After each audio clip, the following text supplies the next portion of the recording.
Hello guys, কিতা খবর? আসনি বলা খাইছে নি ভাত? আই যাই ফাইনালি আমরা গাইজ আই গেছি মকর সং দেখতে পারদাই আমরা দেখলাই নি ভাই। আর আমি আপনার কিতা কইতাম, আমার লগর আমরা চাচা একজন দেখলাই নি আর দেখা এটা কামও করাত আইছি। দেখা যাক কাম চাম করতাম পারি না, করতে পারলে তো আর পারলাম।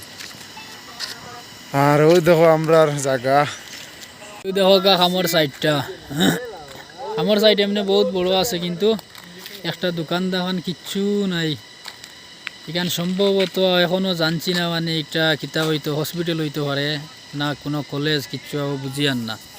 তবে দেখো সাইডে দিয়ে খালি জঙ্গলে জঙ্গল, কোনো দোকান দাহান কিচ্ছু নাই। ও দেখতে পারতে রাস্তা, মানে ও রাস্তা ভাই গিয়ে 1 ঘন্টা লাগে দোকানও যাইতে হইলে। তখন দূরে ইয়া পড়ছি জঙ্গলের মাঝে, দেখার অবস্থা। প্রবাসীর জীবনটা বড় কষ্ট। হাল মারিতাম দেখি না না ভালমারি, ওই দেখো আমরা রাতিক ভাই আমরা লগে আছো। আমার ভাই ডাকো গিরি সো আমরা এবং আমরা গাঁৱত প্রায় মানুষ আছে না আমরা লগে। আমরা আরও একজন দেখাই ঠিক